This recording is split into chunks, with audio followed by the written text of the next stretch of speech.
নমস্কার সুপ্রিয় দর্শক বন্ধুরা, তোমাদের সবাইকে আমাদের ইউটিউব চ্যানেলে অনেক অনেক স্বাগতম। আজকের গুরুত্বপূর্ণ ভিডিওতে বন্ধুদের আগামী 4 দিনের মধ্যে তোমাদের জীবনে এই 4টা ব্যাপার একদম ঠিকঠাক ঘটে যাবে। আমি যা বলছি সেটা সবসময় আমাদের সবাইকে মেষ রাশির গুরুত্বপূর্ণ অনুষ্ঠানে স্বাগতম। আজ রাতে 3:20-তে তোমাদের জীবনে একটা বড় ধরনের দুর্ঘটনার খবর আসবে। সেটা শুনে তোমাদের চোখ থেকে জল থামবে না, কারণ বারবার যা ঘটনা তোমাদের সঙ্গে ঘটতে যাচ্ছে সেটা আগে কখনো তোমাদের জীবনে ঘটেনি। দেখো বন্ধু, এখন সময় বদলানোর পালা। যা ভাবনি শেষ পর্যন্ত তাই তোমাদের জীবনে ঘটেছে। প্রথমে তোমাদের সবাইকে আমার একটাই অনুরোধ, আজকের এই ভিডিওটা শুরু থেকে শেষ পর্যন্ত মনোযোগ দিয়ে দেখতে হবে, কারণ বারবার তোমাদের কুণ্ডলিতে যে বড় পরিবর্তন ঘটেছে সেটা আপনি আজ পর্যন্ত কখনো দেখেননি। আপনার কুণ্ডলীর অষ্টম ঘরে রাহু বিরাজ করছেন আর চতুর্থ ঘরে গুরু বসে আছেন, আর এই কারণেই আপনার কুণ্ডলিতে যে পরিস্থিতি তৈরি হচ্ছে সেটা একদম সাধারণ হবে না। আজকের ভিডিওটাকে আপনি সাধারণ ভাববেন না, এটা করলে আপনি নিজেই সবচেয়ে বড় বোকা হবেন। দেখুন বন্ধুরা, আমার উদ্দেশ্য শুধু এটুকুই যে আমি আপনাকে সময় মতো সতর্ক করে দিতে চাই এবং সময় মতো সব সত্যি জানিয়ে দিতে চাই, কারণ দেখুন, আজ না হয় কাল এই ঘটনা আপনার সঙ্গেই ঘটবেই। হ্যাঁ, তাই যদি আপনি সময় মতো সতর্ক হয়ে যান আর সাবধান হয়ে চলেন, তাহলে বড় কোনো সমস্যার মধ্যে সহজেই থেকে বেরিয়ে আসতে পারবেন। তো বন্ধুরা, আপনারা একটু সময় দিয়ে এই ভিডিওটা দেখবেন অবশ্যই। প্রথমেই ভিডিওটা লাইক দিয়ে দিন আর কমেন্ট বক্সে ওম মহাকালেশ্বর নমঃ লিখতেই ভুলবেন না। দেখুন, দাদাগুরু এবার আপনার জন্য যে ভবিষ্যৎ ফল তৈরি করেছেন সেটা 101% সঠিক হবে। বন্ধুরা, আমাদের গুরুজ আপনাদের সবাইকে নিজের মতোই মানেন, নিজের পরিবারের মতো ভাবেন, তাই আপনার জন্যই তারা রাশিফল তৈরি করেন। না হলে আজকাল কারো কি খেয়াল আছে? বন্ধুরা, এবার তোমাদের ভয় পাবার কিছু নেই। দেখো, পরিস্থিতি খারাপ হবে, ভালো হবে, কিন্তু নিজের মনোবল টিকিয়ে রাখতে হবে, কারণ নিজের প্রতি কষ্ট দিলে তোমার কিছু লাভ হবে না। তোমাদের জীবনে আগেই দুঃখ কম নেই, এটা তোমরাও জানো। অনেক দিন ধরে ছোট ছোট জিনিসের জন্য তাড়না করছো। বন্ধুরা, এবার তোমরা সেই জিনিসগুলো খুব সহজেই পাবে, তবে একটু পরিশ্রম করতে হবে, কারণ যদি জীবনে সবকিছু খুব সহজে আর দ্রুত হয়ে যেত তাহলে জীবন থাকতো না। বন্ধুরা, এবার তোমাদের কোনো বিষয় নিয়ে বেশি চিন্তা করো না, কারণ সময় বদলাবে আর সব পরিস্থিতি একদম বদলে যাবে। এখন তুমি অনেক বেশি নেতিবাচক ভাবছো। নেতিবাচক হওয়ার কারণ হলো তোমার কুণ্ডলিতে রাহু আছে, যেটা এই সময় তোমাকে অনেক বেশি কষ্ট দিচ্ছে। আর যখন রাহুর অবস্থান খারাপ হয় তখন মনের মধ্যে অজানা ভয় জন্মায়। মানুষ ছোট ছোট ব্যাপারে খুব বেশি চিন্তিত হয়ে পড়ে আর অনেক নেতিবাচকভাবে ভাবতে থাকে। তাই এবার ভালো করে খেয়াল রেখো বন্ধুরা, বুঝে নাও তোমার বেশি চিন্তা বা দুঃখ করার ফলে পরিস্থিতি বদলাবে না। তাই নিজেকে যতটা সম্ভব খুশি রাখার চেষ্টা করো, খুশি থাকার চেষ্টা করো। আর বন্ধুদের খেয়াল রেখো, মাঝে মাঝে আমাদের সবাই লড়াইতে সব মানুষের বিরুদ্ধে জিততে হয় না, কারণ যদি তুমি কাদামাটি ছুঁড়ে মারো তাহলে কাদা তোমার ওপরই ফিরে মারে। ঠিক এরকমই তোমার খেয়াল রাখতে হবে, আগামী সময় তোমার পরিবারের কারোর সঙ্গে একটু ঝগড়া হতে পারে। তাই এখন তোমার মন শান্ত রাখতে হবে। মন শান্ত কিভাবে মনে রাখতে হবে? যদিও তোমাকে 2 কথা বলছে, তুমি চুপচাপ শুনে নেবে আর এক কান দিয়ে শুনে অন্য কান দিয়ে বের করে দেবে, কারণ যদি তুমি বলো আরও বলবে তাহলে কি হবে? ঝগড়া বাড়বে, আর ঝগড়া বাড়লে সম্পর্ক খারাপ হয়ে যাবে। আর বন্ধুদের বলছি, এই সময় নিজেদের পরিবারকে সাথে নিয়ে চলাটা খুব জরুরি। কেন?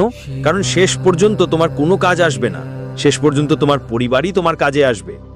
এই সময় গ্রহের অবস্থান তোমাকে স্পষ্ট ইঙ্গিত দিচ্ছে যে তোমার পরিবারের সাথে আপনার মধ্যে মনোমালিন্য হতে পারে।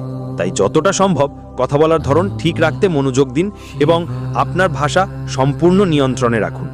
আপনাকে অবশ্যই জানা উচিত কখন কোথায় কি ধরনের ভাষা ব্যবহার করতে হবে, যাতে কারো হৃদয়ে আঘাত না লাগে, কারো হৃদয়ে কোনো ক্ষতি না হয়।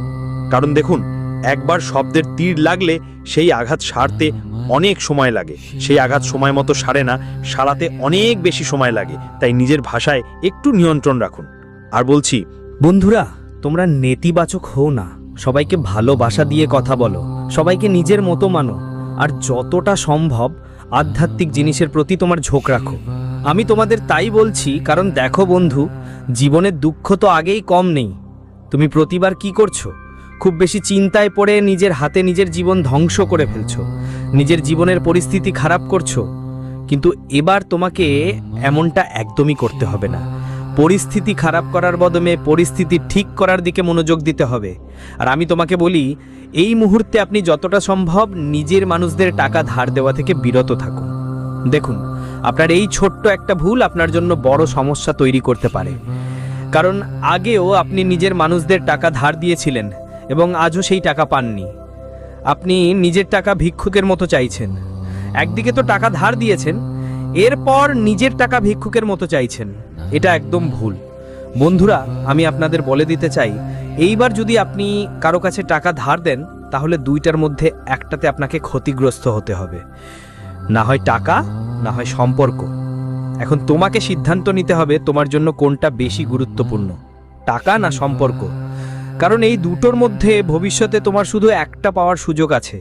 বন্ধুদের কথা বলি, সম্পর্ক ভালো থাকলে টাকা ভুলে যাও, আর টাকা ভালো থাকলে সম্পর্ক ভুলে যাও। জীবনের একদম সরল অর্থ এইটাই। আমরা কি করি? মায়ায় খুব বেশি আটকে থাকি। আজকাল মানুষ টাকাকে খুব বেশি গুরুত্ব দেয়। সম্পর্ক তা তো গিয়েছে। মানুষ সম্পর্ক ছাড়তে এক সেকেন্ডও দেরি করে না, কিন্তু ওই সম্পর্কটা টিকিয়ে রাখতে সারা জীবন কেটে যায়, পুরো জীবনটাই চলে যায়। কিন্তু আজকের সময়ে এই দুনিয়ায় টাকার চেয়ে বড় কেউ নেই। বন্ধুরা, এই কথা তোমরাও জানো আর আমিও জানি, আর গুরুজিও অনেকবার বলেছে। দেখো, টাকা উপার্জন করো, কিন্তু সেই মায়ায় এতটা আটকে পড়ো না যে তোমার জীবনে টাকার বাইরে আর কিছু দেখাই না। মানি, তোমার জীবনে এখনো অনেক দুঃখ আছে, অনেক কষ্ট আছে, অনেক ব্যথাও পোহাচ্ছ, কিন্তু প্রতিটি সমস্যার সমাধান সবসময় টাকা হয় না। কখনো কখনো সমস্যার সমাধান হয় আমাদের নিজের মানুষরা, যারা সঙ্গে আমরা কিছুক্ষণ বসে আমাদের সুখ দুঃখ ভাগাভাগি করতে পারি, যারা সঙ্গে বসে আমাদের সুখ দুঃখের কথা বলতে পারি। এখন আপনি খেয়াল রাখবেন, এই সময় যে আপনি একদমই চিন্তিত হবেন না। ছোট ছোট বিষয়ে জীবনে নিয়মিত ঘটে। ছোট ছোট ব্যাপার নিয়ে যদি আমরা বারবার চিন্তিত হই, তাহলে সেটা আমাদের সবচেয়ে বড় মূর্খতা হবে। মানুষ নিজেকে খুশি রাখতে জানে, তাই সে যে কোনো পরিস্থিতিতে নিজেকে খুশি রাখতে পারবে। আর সবচেয়ে প্রথম উদ্দেশ্য আর সবচেয়ে প্রথম কথা হলো নিজেকে খুশি রাখার চেষ্টা করা। কারণ দেখুন, লোকজনের ব্যাপার হলো আজ আমরা তাদের জন্য যতই কিছু করি বা করব, ভালো করো, কিন্তু আমরা যদি একটু ভুলও করি, ওরাই আমাদের বিরুদ্ধে হয়ে যাবে। আর বন্ধুরা, খেয়াল রেখো, এই সময় তোমাদের ভাগ্য বদলাতে পারে, কিন্তু সেটা টাকা পয়সার ভাগ্য হবে না। সেটা হবে এমন একটা মানুষের ভাগ্য যাকে তুমি অনেক দিন ধরে খুঁজছো। এমন একজন মানুষ তোমার জীবনে আসতে চলেছে, যিনি তোমার সুখ দুঃখে তোমার সঙ্গী হবেন আর তোমাকে নিজের মতো ভাববেন। দেখো বন্ধু, মানুষের জীবনে কি লাগে? এমন একজন মানুষ যে তাকে বুঝবে, তার দুঃখে পাশে থাকবে, সুখে তার সাথে থাকবে। আর জীবনের আরেক নাম সুখ আর দুঃখ। জীবনে নানা ধরনের পরিস্থিতি আসে। কখনো কখনো আমাদের কিছু নিজেরাই পেছনে লুকিয়ে পালিয়ে যায়, আবার কখনো কিছু অপরিচিত মানুষ আমাদের নিজের মতো ভাবিয়ে সহায়তা করে। এই সময় আপনার জীবনে এমন কিছু পরিস্থিতি তৈরি হবে যেখানে আপনার অপরিচিতরা নিজের মতো হয়ে যাবে আর নিজেরা অপরিচিত হয়ে যাবে। কেউ পেছনে লুকিয়ে পালিয়ে যাবে, আবার কেউ আপনার পেছনে দাঁড়িয়ে সমর্থন দেবে। তাই বন্ধুদের, প্রথমেই চেষ্টা করুন আপনার বাড়িটাকে চারপাশ থেকে শান্তিপূর্ণ করে রাখতে। ঘরেই ছোট ছোট জিনিস নিয়ে ঝগড়া হলে তোমার প্রথম আর প্রধান কাজ হলো পরিস্থিতি আরও খারাপ না হতে দেওয়া। কারণ পরিস্থিতি খারাপ হলে তুমি ঠিক করতে পারবে না। সময় মতো ঠিক করা খুব জরুরি। আমার বন্ধু আর পরিবার তোমার, তাই ব্যাপারটা হলো তুমি তোমার পরিবারকে কতটা গুরুত্ব দাও। কারণ এই সময় তোমার গুরুত্ব নিয়েও প্রশ্ন উঠতে পারে। কিছু পরিবারের মানুষই তোমাকে বলতে পারে, আরে তুই তো বাড়িতে কিছুই খেয়াল রাখিস না, তোর পরিবারের সঙ্গে কি সম্পর্ক? কিন্তু তারা মানুষ জানে না যে আপনি আপনার পরিবারের জন্য কতটা আবেগ জড়িত। তাই দেখো বন্ধু, কারো কথা খুব বেশি মনে করো না, কারো কথাকে বেশি গুরুত্ব দিও না। কারণ এখন যখন নিজেরই কথা বলছে, তখন তোমাকে খেয়াল রাখতে হবে যে যেই ব্যক্তি, সেটা তোমার সৎ ভাইও হতে পারে, তোমার বোনও হতে পারে, তোমার বাবা মা বা পরিবারের কেউ কেউ হতে পারে। তাই তোমার শুধু এটুকুই খেয়াল রাখতে হবে যে এই সময়ে সবার সঙ্গে ভালো সম্পর্ক রাখো। আর যদি তোমার বাড়িতে কারোর কেউ এমন থাকে যে দীর্ঘদিন ধরে কোনো কঠিন অসুখে ভুগছেন, তাহলে আর যেমন ব্লাড প্রেশার, সুগার, কোলেস্টেরল বা শ্বাসকষ্টের মতো যে কোনো রোগ হতে পারে। আজকাল প্রায় প্রতিটি বাড়িতে একজন এমন মানুষ থাকে যিনি কোনো না কোনো রোগে ভুগছেন। তাই আমি তাদের কাছে বিনীত অনুরোধ জানাই, তাদের রোগকে কখনো হালকাভাবে নেবেন না। যদি ডাক্তারের নির্দেশ থাকে কোনো খাবার বা পানীয় না নেবেন, তাহলে সেটা মেনে চলবেন। কারণ একটু অবহেলা করলে সমস্যা শুধু আপনারই হবে না, পুরো পরিবার কষ্টে পড়বে। যে মানুষটা আপনার সঙ্গে থাকে, যে আপনার কথা ভাবে, সে কষ্ট পাবে। তাই আপনি যদি চান যে ওরা কোনোভাবে অসুবিধায় না পড়ে, তাহলে নিজের স্বাস্থ্যের সঙ্গে কোনো রকম মজা করবেন না, নিজের স্বাস্থ্যের ব্যাপারে একদমই অবহেলা করবেন না, কারণ আজকের সময় কারো বিশ্বাস করা মুশকিল। বন্ধুদের প্রতিটা মুহূর্ত আপনি খোলা মনের মতো উপভোগ করুন, কারোর মন কষ্ট দেবেন না, কারোর হৃদয়ে আঘাত দেবেন না, আর সবার সঙ্গে ভালোবাসায় থাকুন। সবচেয়ে জরুরি কথা আমি আপনাদের বলছি বন্ধুদের, এইবার কিছু সুযোগ এসছে যা আপনাদের উপভোগ করতে হবে, আর এটা মিস করবেন না। ভাবতে হবে সামনে যে কেউ আছে সে কে, কেমন, কীরকম, কারণ আগে তোমার একই ভাবনায় অনেক সুযোগ হাতছাড়া হয়েছে। আর নিজের মানুষদের ভালো করেছো, কিন্তু নিজের জন্য ভালো করাটা ভুলে গেছো। এখন সময় এসেছে নিজের জন্য খেয়াল রাখতে, কারণ অন্যদের ভালো করে শেষে শুধু ক্ষতিই পেয়েছো। তাই এবার এটা বুঝে নাও, আমার কথা মন দিয়ে শোনো, নিজের ভালোর দিকে মন দাও, নিজের জন্য ভালো চিন্তা করো, নিজের জন্য ভালো ভাবনা গড়ে তোলো, নিজের জন্য ভালো অনুভূতি তৈরি করো।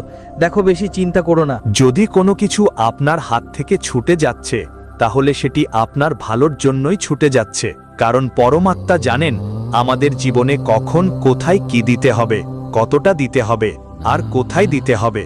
কারণ প্রতিটা জিনিসের একটা সময় থাকে, এবং অনেকবার জীবনে আমরা সেই জিনিসটা ঠিক সময় ঠিক জায়গায় পাই। বন্ধুরা, আজ আমি আপনাদের রাহুকে শান্ত করার একটা খুবই সহজ উপায় বলবো। দেখুন, রাহু গ্রহ এমন একটা গ্রহ যা যদি আমাদের ওপর রাগ করে, তাহলে আমাদের জীবন একদম এলোমেলো করে দিতে পারে, আর যদি খুশি হয় তাহলে সারা জগতেই সুখ ছড়িয়ে দেয়, আমাদের পদক্ষেপকে স্থির করে রাখতে পারে। যদি কেউ রত্ন পড়ার অবস্থায় না থাকে, তাহলে রাহুকে শান্ত করার জন্য একটা ছোট ও সহজ উপায় অবশ্যই করতে হবে। রাহুর প্রভাব কমানোর জন্য গাছগাছালির ব্যবহারও লাভজনক হয়। এর মধ্যে সাদা চন্দনের বিশেষ গুরুত্ব আছে, আর এটি আদ্রা নক্ষত্রের সঙ্গে যুক্ত, যাকে রাহুর নক্ষত্র বলা হয়। তাই আদ্রা নক্ষত্রের দিনে বুধবার বা শনিবার অন্ধকার রাতের সময় ছোট একটা টুকরোকে কালো সুতো বা কালো কাপড়ে বেঁধে পুরুষরা তাদের ডান হাতে আর নারীরা তাদের বাহুতে ধারণ করবেন। এর দহন করার পর রাহুর প্রভাব কমতে শুরু করে। বন্ধুরা দেখো, প্রত্যেক ব্যক্তির জন্মকুণ্ডলিতে বা প্রতিটি জাতির কুণ্ডলিতে যখন রাহু অশুভ প্রভাব দিতে শুরু করে, তখন ওই ব্যক্তিদের অবশ্যই এই ছোট্ট উপায়টা করতে হবে। বন্ধু দেখো, উপায় করার জন্য কখনো কখনো শুধু টাকার দরকার পড়ে না, উপায় করার জন্য আমাদের শুধু সত্যিকার মন থেকে আসা সত্যি বিশ্বাস আর ভক্তির দরকার হয়। তাই আমি সব সময় তোমাদের বলি, উপায় যাই করো না কেন, ওই উপায় করার সময় তোমার মনে যদি সত্যি শ্রদ্ধা আর ভালো অনুভূতি না থাকে, তাহলে কোনো লাভ হয় না। যদি সত্যিকারের বিশ্বাস না থাকে, তাহলে ওই উপায় করেও তোমার কোনো ফল মিলবে না। ফল পাওয়ার জন্য তিনটা জিনিস খুবই গুরুত্বপূর্ণ, যা আমি তোমাকে বলছি। এই মুহূর্তে তোমার দরজার সামনে একটা খবর এসেছে, যেটার জন্য তুমি অধীর আগ্রহে অপেক্ষা করছো। তাই বাড়ির বাইরে পা রাখার আগে ভালো করে চিন্তা করে বের হও, কারণ সেই খবর যে কোনো কিছুই হতে পারে। বন্ধুরা বলছে, এই সময় তোমাকে তোমার শত্রুদের থেকে সতর্ক থাকতে হবে। কিছু মানুষ তোমার বিরুদ্ধে ষড়যন্ত্র করতে পারে, যেখানে তুমি কাজ করো বা চাকরি করো সেখানেই। তাই তাদের থেকে সতর্ক থাকতে তোমার কম কথা বলা উচিত। হ্যাঁ, এল নিজের গোপন কথা কাউকে বলবে না। কেউ যদি বলে আমি তোমার সাহায্য করতে এসেছি, তাহলে তার কথা একদমও কানে তুলবে না। আর তুমি তোমার পরিবার আর বন্ধুদের সঙ্গে কোনো আনন্দের বা ধর্মীয় যাত্রায়ও যেতে পারো। সেখানে গেলে তোমার মন একদম আলাদা শান্তি পাবে। আর এখন তোমার জীবনে যা কিছু ঘটছে সেটা বন্ধুদের ওপর ছেড়ে দাও, কারণ সব কিছু ঠিকই হয়ে যাবে। মানুষ কখন কোথায় কতটা পাবে, কি পাবে আর কিভাবে পাবে সবই আগে থেকে ঠিক থাকে। তাই নিজের জীবনকে শুধু শান্ত রাখার চেষ্টা করে ফেলুন। বেশি চিন্তা করার দরকার নেই, কারণ বেশি চিন্তা করলে যদি আমাদের কষ্ট হয়, সেটা খুব ভুল। নিজেকে কষ্ট দেওয়া কোনো সমস্যার সমাধান নয়। বন্ধুদের, আপনাদের অবশ্যই শ্রী গণেশের উপায় করতে হবে। গণেশ বাবার উপায় করলে আমাদের জীবনের সব ধরনের সমস্যার সমাধান হয়, কারণ গণেশকে চিন্তামণি বলা হয়, যিনি প্রত্যেকের চিন্তা দূর করে দেন। আর গণেশের উপায় নিয়ে আমি বেশি কিছু বলবো না, শুধু একটি কথা বলবো, আপনি বুধবারের দিন গণেশকে মতিচুরের লাড্ডু দেবেন, অথবা একটু দুর্গা ঘাস দেবেন, অর্পণ করুন। ওটা দুর্বা সাদা হতে হবে। বন্ধু, সাদা বা সবুজ দুর্বা উভয় আপনি ভগবান গণেশকে অর্পণ করতে পারেন। বলা হয় ভগবান শিবকেও দুর্বা চড়ারও হয়। তাহলে যখন আপনি ভগবান শিবকে অর্পণ করবেন তখন সবুজ দুর্বা দিলে আপনার চোখের আলো বাড়ে। এখন দেখুন বন্ধু, আপনার জন্য এই সময়ের পরিস্থিতি তেমন ভালো হচ্ছে না যতটা আপনি ভাবছেন, আর কিছু সম্পর্কেই আপনাকে অপমান সইতে হতে পারে। অপমান সইয়ে দিয়েও আপনি হাত বাড়িয়ে যাবেন, কিন্তু হাত বাড়ালে শেষমেশ আপনার হাতই পুড়ে যাবে। তাই কোনো একজন যদি কেউ আপনাকে অপমান করে তবে ওর থেকে দূরে চলে যান কথা বলার আগে। আর ভালো সময় যে গোপন কথা বলা হয়, খারাপ সময় তা ক্ষতি করতে পারে। এটা খুব ছোট একটা কথা, কিন্তু আপনার জীবনের অনেক গোপন কথা খুলে